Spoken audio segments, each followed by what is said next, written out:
পদ ভাগৱত ধৰ্মৰ মহত্ব দ্বিতীয় স্কন্ধ। জয় জয় কৃষ্ণ যাৰ স্মৰণ মংগল জাগ যোগাদিৰো জানা নামে সন্ত ফল হেনয় পৰমানন্দ মাধৱ কনিতে সুমৰিও নৰ নিৰন্তৰে একচিতে কৃষ্ণ কথা অমৃত পিউ সাৱধানে কৰিও যতন যাৱে নতুচাৰে প্ৰাণে ঘূৰ কলি যুগে মলমতি মনুষ্যৰ নাহি আন ধৰ্ম হৰি ভকতি তপৰ শৰীৰত আছে কলিকৃত যত দুখ গোচুক প্ৰথমে কৰা হৰি হৰি ঘোষ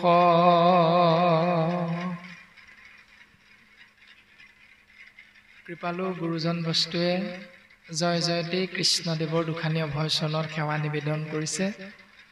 এই কাৰণে যাগ যজ্ঞ পূজা পাতল দান দক্ষিণা শ্ৰাদ্ধ পিণ্ড হোম ব্ৰত তীৰ্থ স্নান আদি কৰ্মমাৰ্গ আৰু জ্ঞান মাৰ্গ আশ্ৰয় নকৰি যদি কেৱল কৃষ্ণ নামত শৰণ গ্ৰহণ কৰা যায় তেতিয়াহ'লে বাকী কৰ্মবিলাকৰ পুণ্যৰ ফলটো কৃষ্ণ নামতে লাভ কৰিব পৰা যাব। কিন্তু বাকী কৰ্মখিনি কৰিলে কৃষ্ণ নামত হোৱা পুণ্যৰ ফলটো আকৌ জীৱই লাভ কৰিব নোৱাৰে।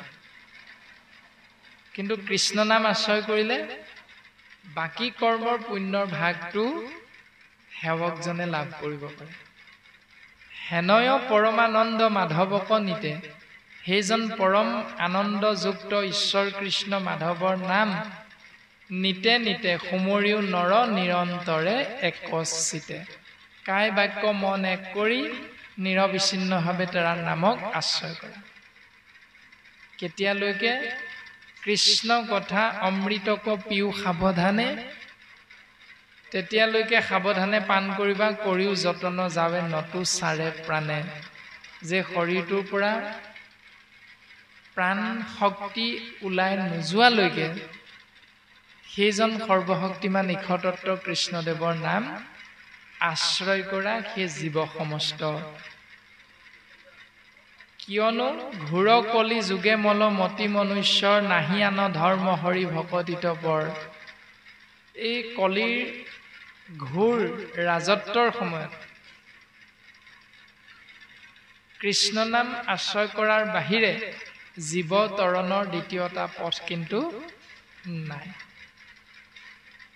তাৰ বাবে শৰীৰত আছে কলিকৃত যত দুখ গোচুক প্ৰথমে কৰা হৰি হৰি ঘোষ।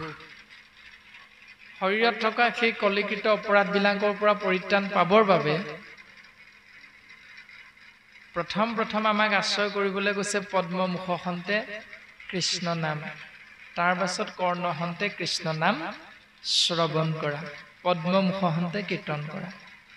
ইয়াৰ দ্বাৰাই কলিকৃত অপৰাধৰ পৰা আপুনি আমি প্ৰত্যেকজনা হৰিধাৰী মনুষ্য বাচি থাকিব পাৰিম। আৰু সেইকাৰণে ভগৱন্ত পুৰুষৰ দুখানি অভয় চৰণত কৃপালু গুৰুজনে নিজকে ভগৱন্তৰ দাস বুলি সেৱাভাগ নিবেদন কৰিছে। কৃষ্ণৰ চৰণে কৰিয়া শেষ প্ৰণতি অচ্যুতৰ কিংকৰ শংকৰণী গদতি। সেইজন ঈশ্বৰ পুৰুষৰ চৰণত প্ৰণাম জনাই হৰি হৰি বুলি ঘোষণা কৰিছে। কৃষ্ণৰ চৰণে কৰি আশেষ প্ৰণতি কৃপালু শ্ৰীমন্ত শংকৰদেৱ গুৰুজনাই। অচ্যুতৰ কিংকৰ শংকৰ নিগদতি। এইৰামে দ্বিতীয় স্কন্ধৰ কথা শুনি উৎসুকে নৃপতিৰ প্ৰশ্ন পাছে শুনি মুনি শুকে। কৃষ্ণ পদ পংকজক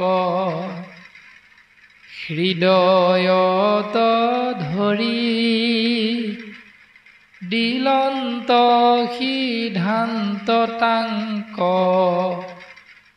সাধুৰ বাদ কৰি। কৃষ্ণৰ দুখানি অভয় চৰণ হৃদয়ৰ মাজত চিন্তা কৰি মহামানী শুক গুৰুৱে তেওঁৰ শিষ্য ৰূপত পৰীক্ষিতক আশীষ প্ৰদান কৰিছে। আৰু পৰীক্ষিত ৰজাই জানিব বিচৰা প্ৰশ্নটো উত্তৰ দিবলৈ আগবাঢ়িছে। প্ৰশ্নটো কি আছিল? প্ৰথম স্কন্ধত কৈছিল একেবাৰে শেষৰ ফালে, যেতিয়া আমাৰ সমাষ্টৰে জ্ঞাত যে পঞ্চপাণ্ডৱ যেতিয়া স্বৰ্গাৰোহণ হ'ল, তাৰ পাছত নাতি পৰীক্ষিতক হস্তিনাপুৰৰ দায়িত্ব অৰ্পণ কৰিছে। আৰু দায়িত্ব লাভ কৰাৰ পাছতেই ৰজা পৰীক্ষিতে মৃগয়া কৰিবলৈ গৈছে।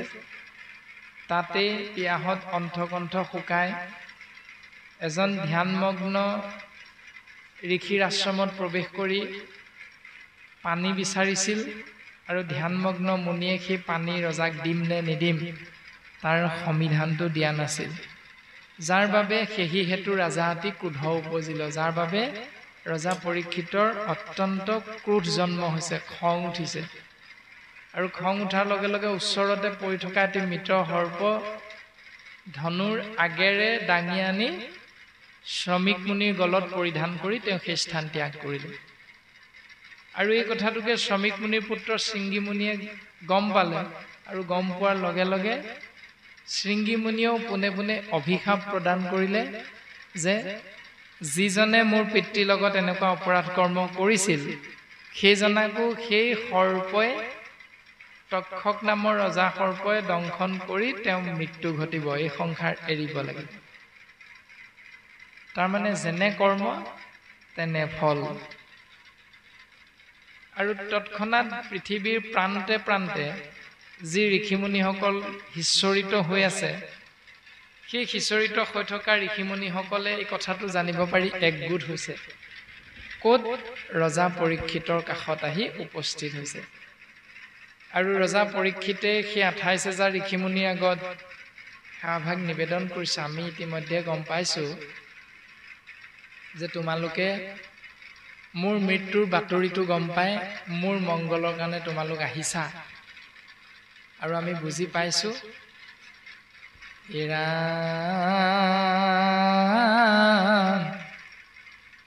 সাক্ষাতে তোমৰা মূৰ্তি মন্ত বেদগণ ভৈলাই আখি মোৰ উপকাৰে উপশন এতেকে তোমাত পুছু কোন মহাধৰ্ম কহিও কলোকৰ কৰ্তব্য কোন কৰ্ম।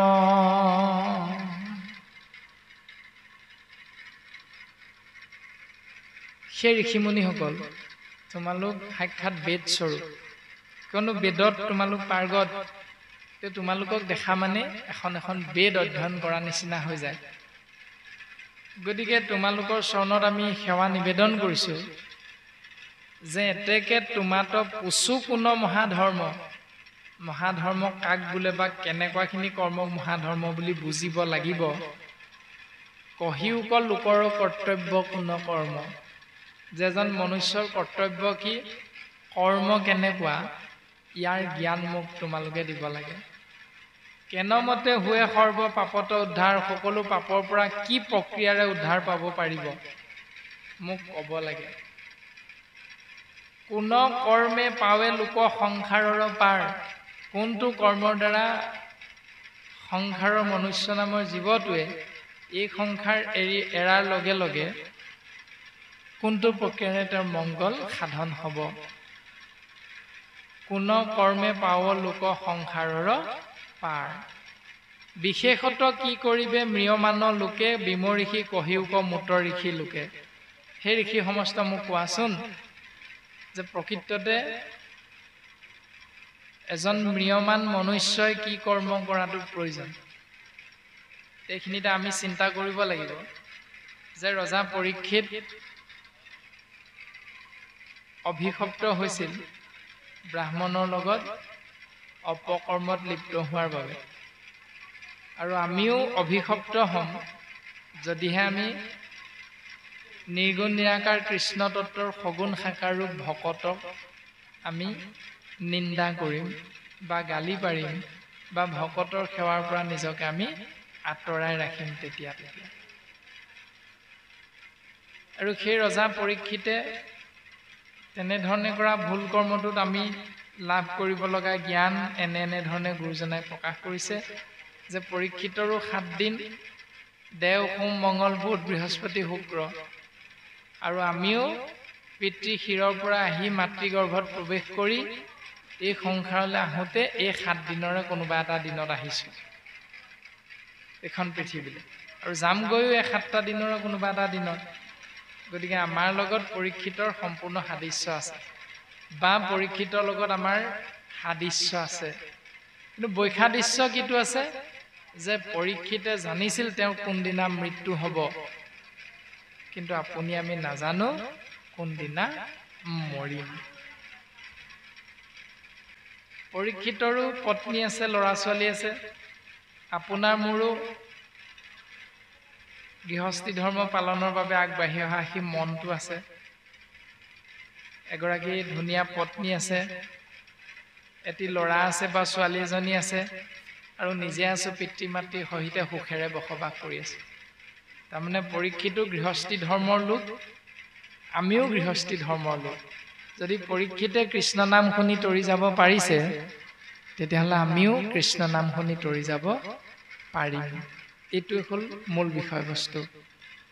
আৰু ইয়াকে প্ৰকাশ কৰিবলৈ মহামানী শুকগুৰুৱে, পৰীক্ষিতৰ পুত্ৰ শুকগুৰুৱে ৰজা ব্যাসদেৱৰ পুত্ৰ শুকগুৰুৱে ৰজা পৰীক্ষিতৰ আগত প্ৰকাশ কৰিছে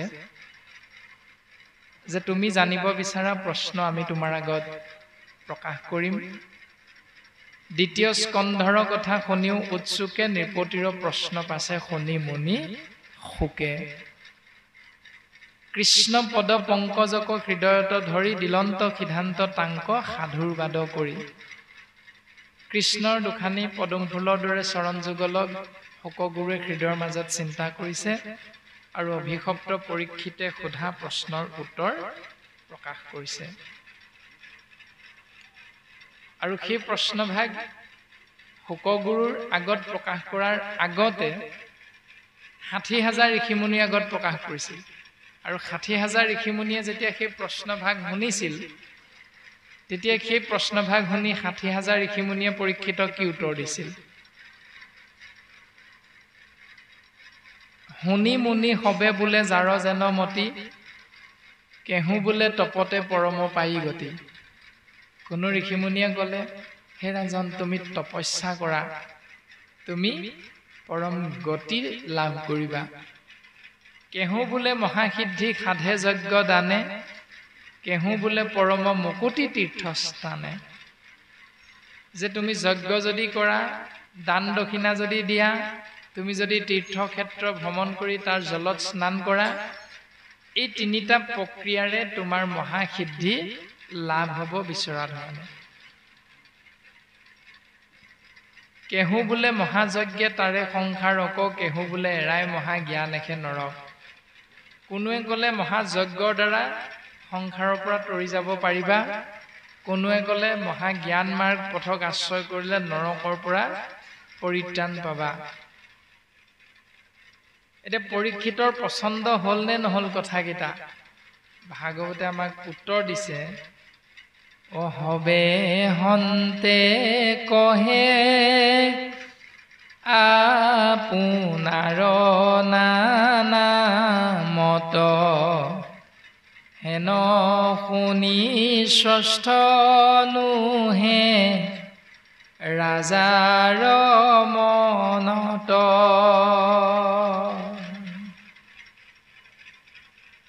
সকলোৱে কোৱা সেই নিয়মবিলাক ৰজা পৰীক্ষিতে কিন্তু এটাও পছন্দ নকৰিলে আৰু এনেধৰণে আমন জীমনকে চিন্তা কৰি থাকোঁতে থাকোঁতে এটা সময়ত সৌভাগ্যবশত মহামানী শুকগুৰুৰ কৃপা ধন্য হ'ল শুকগুৰুক দৰ্শন পালে আৰু শুকগুৰুক দৰ্শন পোৱাৰ লগে লগে মহামানী পৰীক্ষিতে শুকগুৰুৰ চৰণত সেই একেভাগী সেৱাকে নিবেদন কৰিলে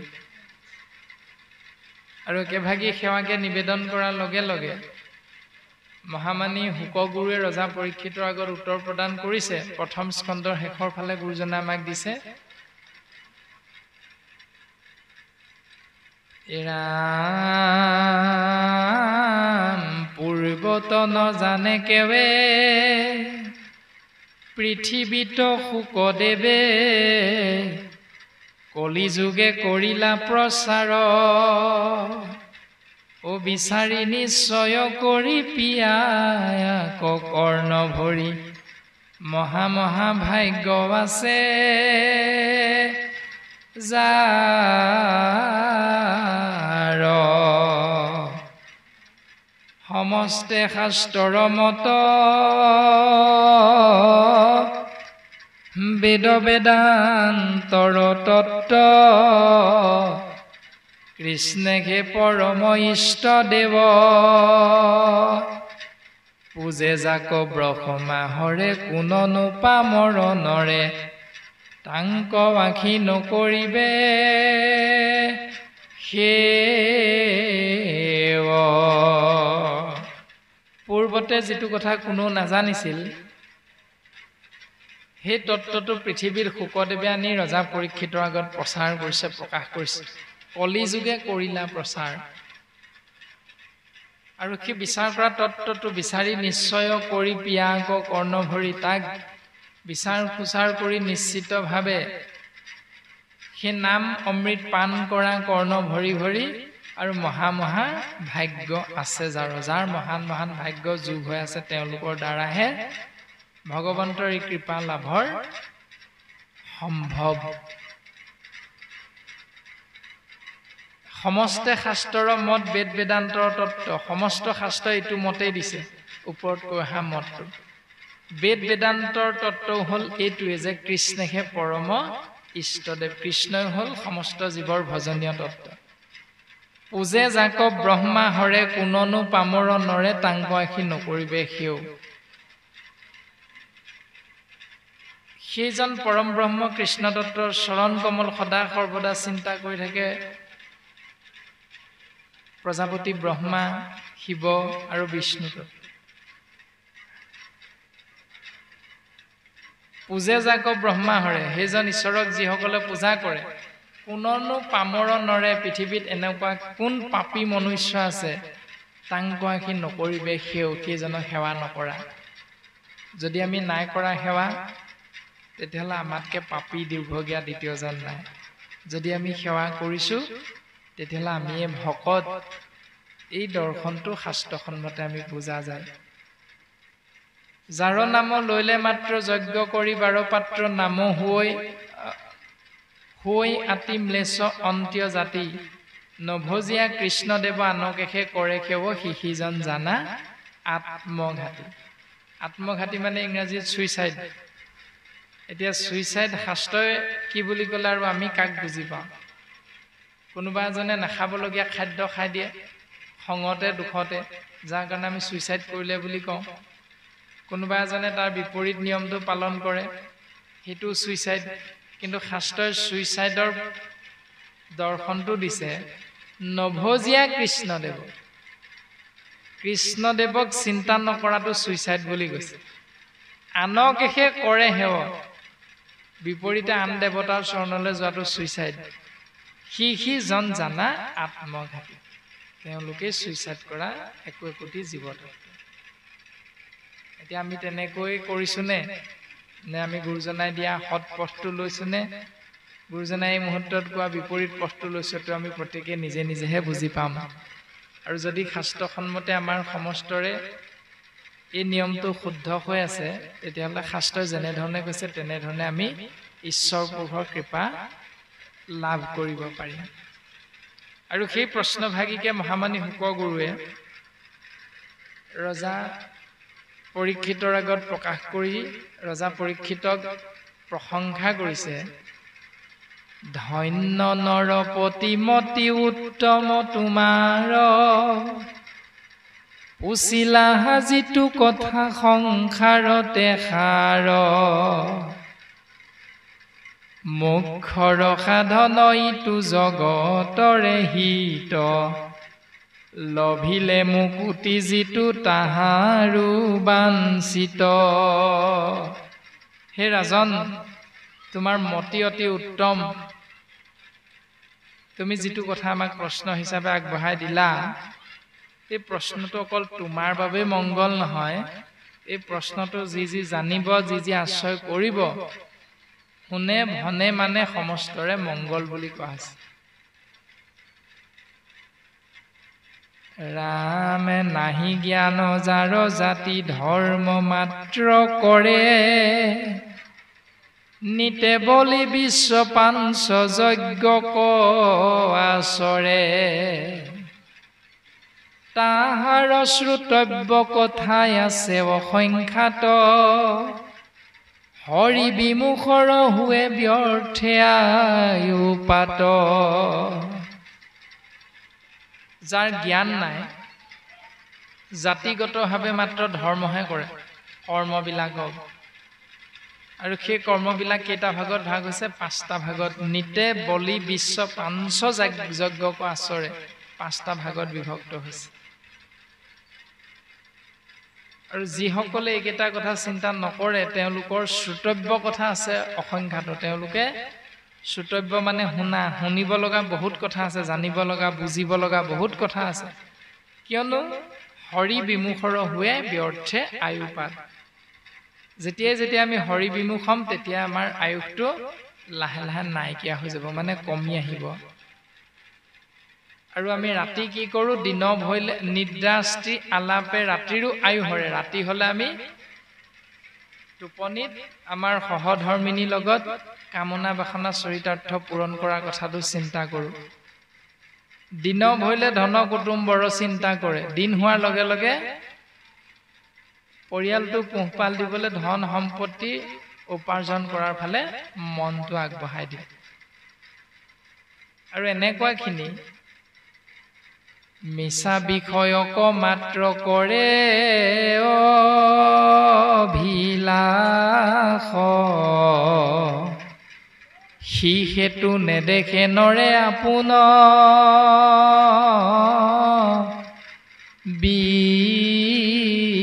বিনাশ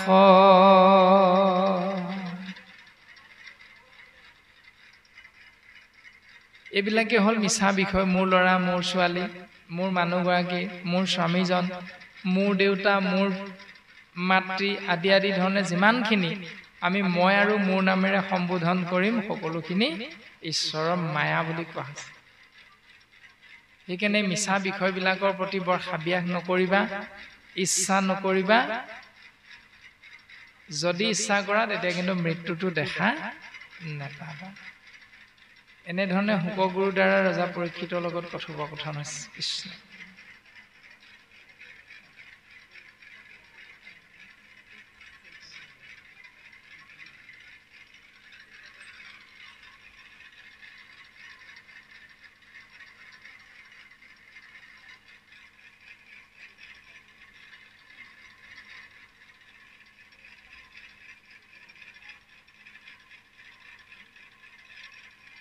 শুকগুৰুৱে পোনপটীয়াভাৱে প্ৰকাশ কৰিছে সেই ৰাজন পৰীক্ষিত, হেন জানি যাৰ ইচ্ছা মুখ সৰ্বথা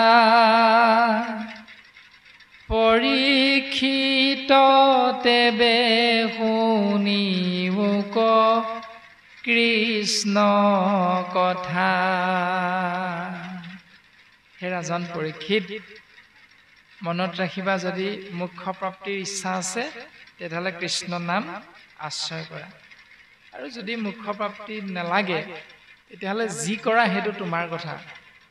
কাকো শুকগুৰুও বাধ্য কৰোৱা নাই, ভাগৱতো আমাক বাধ্য কৰোৱা নাই যে ভাগৱত এইটো স্কন্ধ পঢ়িবই লাগিব আৰু ভাগৱত এনেকে পঢ়িবই লাগিব আৰু ভাগৱত পুৱা গধূলি সদায় ১ অধ্যায়মান পাঠ কৰিবই লাগিব।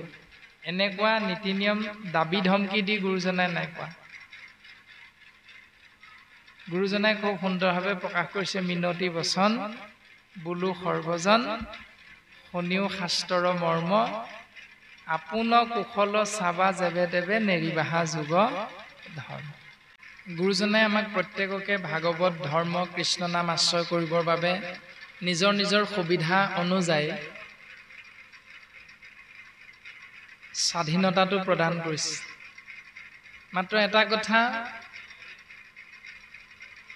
অকণমান গাঢ়ভাৱে আশ্ৰয় কৰিবৰ বাবে উপদেশ এটা দিছে, এই ৰাম অন্তকালে হৰি স্মৰে যিটো ভাগ্যৱন্ত, তাহাৰ মহিমা কহি কোনে পাৱে অন্ত। মনত ৰাখিবা, যদি কৃষ্ণ নাম স্মৰণ কৰি সংসাৰৰ পৰা যাব পাৰা তেতিয়াহ'লে তেওঁতকে সৌভাগ্যৱন্ত দ্বিতীয় এজন নাই। কিন্তু কৃষ্ণ নাম আশ্ৰয় নকৰি যদি আন নিয়মবিলাক পালন কৰা তেতিয়াহ'লে তেওঁতকে দুৰ্ভগীয়া দ্বিতীয় এজন নাই। যদি কৃষ্ণ নামটো শুনি যাব পাৰিলে মংগল হয়, তেতিয়াহ'লে আমাৰ এনেকুৱা ভাৱনা নহাকেও নাথাকে বোলে কৃষ্ণ নাম মৰিবৰ সময়ত ল'ম, আকৌ এতিয়ানো গোটেই জীৱনটো কেলৈ লৈ থাকিব লাগে। এনেকৈও হয়তো আমাৰ ভাৱনাটো আহে। যুৱক যুৱতী বা নতুন নবোৱাৰীসকলে হয়তো কয় শহুৰ দেউতা শাহুৰাৰ আগত যে মা তুমি বা দেউতা তুমি কৃষ্ণ নাম ল'বলৈ কৈছা, ভাগৱতত দেখোন এনেকৈহে কৈছে যে অন্তকালে হৰি স্মৰে, মৃত্যুৰ প্ৰাক মুহূৰ্ততহে কৃষ্ণ নাম ল'বলৈ কৈছে, গতিকে ময়ো মৰিবৰ সময়ত কৃষ্ণ বুলি কৈ দিম, হৈ যাব। এনেকুৱা আমি নভবাকে নাথাকোঁ, কোনোৱে হয়তো ভাৱনাটো আহে। কিন্তু কথা হ'ল আমি কেতিয়া মৰিম এইটো কোনে গেৰাণ্টি দিব পাৰিম? এইটোতো আমি কোনেও নাজানো কোন মুহূৰ্ততে যামগৈ এখন সংসাৰ এৰি। সেইকাৰণে আমাক গুৰুজনাই অভ্যাস কৰাৰ কথা কৈছে। কৃষ্ণ বিষ্ণু হৰি ৰাম জগত প্ৰসিদ্ধ নাম তোমালোকে লাজ এৰি গায়বা মহা সুখে। লাজ এৰি সন্মান নিবিচাৰি তুমি মহা সুখত তাক আশ্ৰয় কৰিবলৈ চেষ্টা কৰা। এইটো অভ্যাস। যিধৰণে জন্ম হৈ শিশু হিচাপে আমি অৱস্থান কৰোঁতে এষাৰ দুষাৰ মাত মুখৰ পৰা ওলাওঁতে আত্মীয় স্বজন পিতৃ মাতৃয়ে কি বুলি কয়? মাকে সদায় দেউতাকক দেখুৱাই দিয়ে, ইয়াৰ দেউতা দেউতা বুলি কোৱা। দেউতাকে সদায় মাকক দেখুৱাই শুনটো মা বুলি কোৱা। যিকোনো প্ৰকাৰে পিতৃ মাতৃৰ নামটো প্ৰথম আহে। ইষ্টমিত্ৰ কুটুম্বইও শিকায় যে মা কোন না মা কোন না। তেতিয়া সন্তানটোৱে আঙুলিটো টোৱাই হ'লেও দেখুৱাই দিয়ে মা এয়া। হয়তো মুখেৰে নোলাবও পাৰে, কিন্তু যেতিয়া ওলায় তেতিয়াহ'লে আমি পৃথিৱীত প্ৰথম শিকা শব্দটো হ'ল মা। যিটো প্ৰথম শিকিলোঁ সেইটো মৃত্যু পৰ্যন্ত আমি পাহৰি নাযাওঁ, কাৰণ সদায় তাক ব্যৱহাৰ কৰি থাকোঁ। ক'ৰবালৈ ওলাই যাবৰ সময়তো মা মই আমুকৰ পৰা আহোঁ, অ' মা ভাত হ'ল নাই দিয়াহি আদি আদি বাস্তৱ পৃথিৱীখনত যিটো আমি সচৰাচৰ বুজিব পাৰোঁ সহজতে প্ৰত্যেকে আশ্ৰয় কৰোঁ সেইকাৰণে উজত খালেও মা শব্দটো ওলায় আয়ো মা মৰিলো বুলি ওলায় দেউতা শব্দটো 3টা বৰ্ণ থকাৰ কাৰণে উচ্চাৰণ কৰিবলৈ অকণমান টান সেইকাৰণে মাটো খুব সহজতে ওলায় এতিয়া গুৰুজনাই কৈছে এই অভ্যাসটো যেতিয়া আমি বাস্তৱত বুজি পাওঁ ঠিক সেইটো অভ্যাস কৰা তোমালোকে যে মৃত্যুৰ প্ৰাক মুহূৰ্তত যাতে কৃষ্ণ নামটো ওলায় উজত খালেও বা কিবা এটা ভয় খালেও কৃষ্ণ নামটোহে যাতে জিভাত আহে এই অভ্যাসটো নিৰন্তৰে কৰা এই বুলি গুৰুজন বস্তুৱে আমাক উপদেশ প্ৰদান কৰিছে তাৰ আগত কৈ গৈছিল যে নাহি জ্ঞান যাৰ জাতি ধৰ্ম মাত্ৰ কৰে নিতে বলি বিশ্ব পাঞ্চ যজ্ঞ ক আচৰে যে আমি উত্তম পাত্ৰ মনুষ্য শৰীৰত প্ৰৱেশ কৰা জীৱ আত্মাই এইখন সংসাৰলৈ যেতিয়া আহোঁ তেতিয়া আমি 4টা ভাগত বিভক্ত হওঁ প্ৰত্যেকৰে এইটো জ্ঞাত যে ছেদজ অন্দজ উদ্ভিদজ জৰায়ুজ মানে উৰণ বুৰণ গজন ভ্ৰমণ ইয়াতে 84 লাখটো নিহিত হৈ আছে তাৰ পাছত মানুহ হিচাপে যেতিয়া জন্ম গ্ৰহণ কৰোঁ তাতো আকৌ 4টা ভাগ আছে ব্ৰাহ্মণ ক্ষত্ৰিয় বৈশ্য শূদ্ৰ এতিয়া পদে প্ৰকাশ কৰিলে নাহি জ্ঞান যাৰ জ্ঞান নাই যাৰ জাতি ধৰ্ম মাত্ৰ কৰে মই কলিতা কুলৰ মই আহোম সম্প্ৰদায়ৰ মই মিচিং সম্প্ৰদায় মই বড়ো মই কছাৰী মই লালুং মই চুতীয়া মই কৈৱৰ্ত আদি আদি ধৰণে আমি নিজক আনৰ আগত জাহিৰ কৰি জাতিগত ধৰ্মটো মাত্ৰ পালন কৰে তাক দৰ্শন কৰালে নিতে বলি বিশ্ব পাঞ্চ যজ্ঞ পাছৰে নিতে নিতে 5টা যজ্ঞ কৰিব লগা হয় জাতিগত ধৰ্মক আমি দুহাই দিওঁ সেই ধৰ্মকেইটা কি কি দেৱ ঋষি ভূত পিতৃ কুটুম্ব জনৰ উপজিলে তাসম্বাৰ ঋণী हुए নৰ নৰ মানে মনুষ্য মানুহ ৰূপত পিতৃ শিৰৰ পৰা আহি ৰস ৰূপে মাতৃ গৰ্ভত যেতিয়া প্ৰৱেশ হয় সেই বীৰ্য যেতিয়া একলা দুকলাকে মাতৃ গৰ্ভত ডাঙৰ হৈ পৃথিৱীত ভূমিষ্ঠ হয় তেতিয়া শাস্ত্ৰই কৈছে আধ্যাত্মিক দৰ্শন জন্মজাতে শূদ্ৰ মানে জন্ম হোৱা মাত্ৰকে জীৱতত্ত্ব শৰীৰত প্ৰৱেশ হলেও সি কিন্তু অজ্ঞানী শূদ্ৰ মানে অজ্ঞানী জন্মজাতে শূদ্ৰ কিন্তু তাক আশ্ৰয় নকৰি আমি কি কৰোঁ নামটো লাভ কৰোঁ বেলেগৰ পৰা আৰু নামটো বেলেগে দিয়াৰ লগে লগে পিতৃ কুলৰ উপাধিটো যিহেতু স্বামীজনৰ উপাধিটো পত্নীগৰাকীয়ে গ্ৰহণ কৰে সেইকাৰণে পুত্ৰয়ো পিতৃৰ উপাধিটো গ্ৰহণ কৰে আৰু সেই উপাধিটোক কেন্দ্ৰ কৰি আমি প্ৰত্যেকে নিজকে জাহিৰ কৰোঁ যে আমি কৈৱৰ্ত কুলৰ আমি ব্ৰাহ্মণ কুলৰ আমি মিচিং সম্প্ৰদায়ৰ আমি কছাৰী বড়ো আদি আদি ধৰণে আমি প্ৰত্যেকে নিজৰ দৰ্শনটো আনৰ আগত প্ৰকাশ কৰোঁ এতিয়া শাস্ত্ৰই কৈছে জন্মজাতে শূদ্ৰ জন্ম হোৱা মাত্ৰকে শূদ্ৰ শূদ্ৰ মানে হ'ল অজ্ঞানী এতিয়া আমি তাক আশ্ৰয় নকৰি কি কৰোঁ 5টা ধৰ্ম আমি কৰি থাকোঁ সেই 5টা ধৰ্ম কৰ্ম কিয় কৰোঁ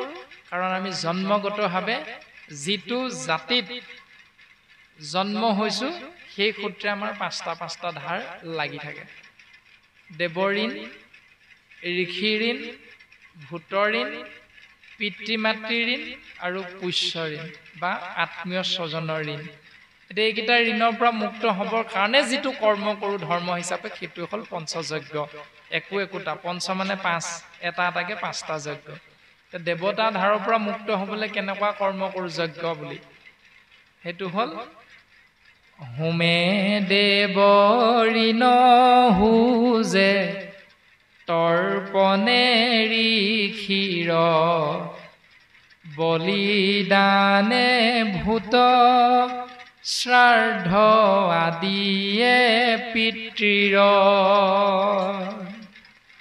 হোম যজ্ঞ কৰোঁ আমি দেৱতাৰ ধাৰৰ পৰা মুক্ত হ'বলৈ। তাৰ পাছত তৰ্পণ কৰোঁ ঋষি ঋণৰ পৰা মুক্ত হৈ থাকিবলৈ। তাৰ পাছত বলিদান প্ৰক্ৰিয়া আশ্ৰয় কৰোঁ ভূতৰ ঋণৰ পৰা মুক্ত হৈ থাকিবলৈ। তাৰ পাছত শ্ৰাদ্ধ পিণ্ড কৰ্ম কৰোঁ পিতৃ মাতৃ ঋণৰ পৰা মুক্ত হৈ থাকিবলৈ। তাৰ পাছত 5 নম্বৰটো হ'ল কুটুম্ব ঋণ। কুটুম্ব ঋণটো কেনেকৈ কৰোঁ? কৰ্মটো সমভাৱে সুহৃদ জনৰ খোজে ঋণ এহিভাৱে ঋণী সদা ভকতি বিহীন। এতিয়া গুৰুজনাই ক'লে আমাক এনেধৰণে যে 5টা ধাৰৰ পৰা মুক্ত হ'বলৈ জাতিগতভাৱে আমি যি 5টা যজ্ঞ বুলি কৰ্মক আশ্ৰয় কৰোঁ ধৰ্ম হিচাপে, সেইকেইটা কৰিলেও গুৰুজনাই কৈছে যে তথাপিতো তেওঁ ভক্তি যদি নকৰে তেতিয়া তেওঁ সদায় ঋণীয়ে হৈ থাকিব। সমভাৱে সুহৃদ জনৰ খোজে ঋণ এহিভাৱে ঋণী সদা ভকতি বিহীন। যদি ভক্তিক আশ্ৰয় নকৰোঁ তেতিয়াহ'লে 5টা ধাৰৰ পৰা মুক্ত হ'বলৈ কৰা 5টা কৰ্ম ধৰ্ম কোনো অৰ্থ নাই। কৰিম নকৰিম আপোনাৰ মোৰ নিজৰ কথা। তাৰমানে ভক্তি কৰিলে পাছৰ 5টা যজ্ঞ আপুনি ফলটো জীৱতত্বই লাভ কৰে, এই দৰ্শনটো দিছে। এতিয়া কোনটো কৰিম বিচাৰে?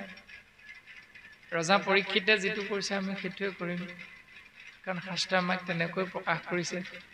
আৰু যদি তাকে নকৰোঁ তেতিয়াহ'লে হৰি বিমুখ হ'ম, আৰু হৰি বিমুখ হোৱাৰ লগে লগে আমাৰ আয়ুসটো ব্যৰ্থ হৈ যায়। ভাগৱতে কৈছে 1ম স্কন্ধতে যে যিটো বাক্যে নাই নাম কৃষ্ণৰ চৰিত্ৰ উচিষ্ট গৰ্তটো কৰি শিশি অপবিত্ৰ। আমি উচ্চাৰণ কৰা যিটো বাক্যত কৃষ্ণ নাম নাই সেই বাক্য চোৱা পাতনিতকৈ লেতেৰা বুলি কৈছে। তাৰ পাছতে কৈছে সেই দিনটোৰ কথা সেহিটো দিনক ভাই দুৰ্দিন বুলিয়া মানুহ। নামঘোষা শাস্ত্ৰত মাধৱ গুৰুজনাই কৈছে মেঘাচ্ছন্ন নোহয় দুৰ্দিন, দুৰ্দিন মানে বেয়া দিন, সেইটো দিনে আটাইতকৈ বেয়া। গাজি গুমৰি শিল বৰষুণ ধুমুহা বতাহ গাজনি ঢেৰেকনি আদি দিনটোলে স্বাভাৱিকতে আমাৰ ভয় লাগে, কিন্তু শাস্ত্ৰই কৈছে সেইটো দিন বেয়া নহয়। আটাইতকৈ বেয়া দিন সেইটোহে হৰি কথা অমৃতক সম্যক আলাপ ৰখে যিটো দিন হুৱয় বিহীন। কৃষ্ণ বুলি ক'বলৈ এজন ভকত নাপালোঁ সন্মুখত যিদিনা 24 ঘণ্টাৰ ভিতৰত। কৃষ্ণ কথা আলোচনা কৰিবলৈ এজন ভকতৰ সংগ নাপালোঁ দিনৰ দিনটো। কৃষ্ণ বুলি ভাবিবলৈও সময় অকণ নাপালোঁ দিনৰ দিনটো। সেইকেইটা দিনে আমাৰ আটাইতকৈ বেয়া দিন। এতিয়া আজিৰ দিনটো পিছে ভাল নে বেয়া? আজিৰ দিনটো শাস্ত্ৰৰ লগত মিলিছে, নিশ্চিতৰ ওপৰত আমি কৃষ্ণ নাম আশ্ৰয় কৰিছোঁ, গতিকে আজিৰ দিনটো ভাল। কিন্তু এনেকৈতো সদায় আৰু আমি হাজাৰ হাজাৰ ভকতৰ সংগ নাপাওঁ। সেইকাৰণে গুৰুজনে কৈছে যে পঞ্চভূতি দেহকেশে মায়া বুলি কয়। ক্ষিতি অপ মৰুত বিয়ুম তেজ 5 ভূতেৰে নিৰ্মিত শৰীৰটোক মায়া বুলি কৈছে। প্ৰমাণ আমি সকলোৱে 10ম স্কন্ধত থকা কৃষ্ণৰ মাতৃ যশোদা মায়াটোৰ কথা দৰ্শন কৰাইছে, আমি বুজি পাওঁ। যশোদাই গোৱালীৰ ঘৰত দুষ্টামি কৰা তেওঁৰ পুত্ৰ কৃষ্ণ খঙতে এদিন বান্ধি থবলৈ লৈছিলে। বান্ধি থবলৈ লওঁতে মাত্ৰ 2 আঙুল ৰছীয়ে জোৰা নমৰে। প্ৰথম চুটি এডাল আনিছে 2 আঙুলে জোৰা নমৰিলে, তাৰ পাছত দীঘল এডাল আনিলে তাতো 2 আঙুলে জোৰা নমৰিলে। এনেকৈ ঘৰখনত যিমান ৰছী আছে সকলোখিনি ৰছী অনাৰ পাছতো একেলগ পৰিলতো মাত্ৰ 2 আঙুলে নজোৰে। সেইটোৱে হ'ল দৰ্শনটো যে যশোদাই গোৱালীসকলক কৈ পঠিয়াইছিল আজিৰ পৰা তহঁতি মোৰ ল'ৰাক গালি পাৰিব নালাগে, যা মই ইয়াক উচিত ব্যৱস্থা কৰিম। মানে মোৰ ল'ৰা মই উচিত ব্যৱস্থা পালন কৰিম। এই দুটাই হ'ল মায়াটো, মই আৰু মোৰ। যশোদাই সেইটো পালন কৰিছিলে, সেইকাৰণে 2 আঙুলে জোৰা মৰা নাছিলে। সেইটো তাৰমানে আমিও তেনেকৈ ভাবি থাকোঁ, মোৰ ল'ৰাক খুৱাইছোঁ পিন্ধাইছোঁ, মোৰ ল'ৰা আমুকত পঢ়ুৱাইছোঁ, মোৰ ছোৱালী আমুকলৈ বিয়া দিছোঁ, মোৰ জোঁৱাই আমুক কৰে। বাস্তৱ আমি প্ৰায় সকলোৱে কম বেছি পৰিমাণে ইয়াক আশ্ৰয় কৰোঁ। সেইটোৱে হ'ল মায়াটো। যে মই মোৰ ভাৱনাটো এৰি বোলে প্ৰভু আপোনাকৰ আশীষ স্বৰূপে ঈশ্বৰৰ কৃপাত ছোৱালীজনী জোঁৱাই এটা ঘটা হ'ল, ছোৱালীজনীক বিয়া দি উলিয়াই দিয়া হ'ল, আৰু বৰ্তমান চোৱা নাতিটোও ভাল চাকৰি এটা পাইছে ঈশ্বৰৰ কৃপাত। বৰ ভকতীয়া পৰিয়াল বুজিছে বাপ, বৰ ভাল লাগে জোঁৱাই ঘৰলৈ গৈ, বিয়নী ঘৰলৈ গৈ। এই ভাৱনাটো কিন্তু আমাৰ নাহে, আমাৰ আহে তাৰ বিপৰীতটো। কেনে গুৰুজনাই কৈছে ইমান হাজাৰ বিজাৰ ভকত আমি সদায় নাপাবও পাৰোঁ এনেধৰণে জ্ঞান লাভৰ বাবে। গুৰুজনাই কৈছে পঞ্চভূতি দেহটোৱে যিহেতু মায়া, সেইকাৰণে তৰণ উপায় গুৰু সেৱাকেহে কয়। এই মায়াৰ পৰা পৰিত্ৰাণ পোৱাৰ উপায়টো হ'ল গুৰু সেৱা। যদি সদায় গুৰু সেৱা কৰোঁ তেতিয়াহ'লে আমি মায়াৰ পৰা পৰিত্ৰাণ পাব পাৰিম।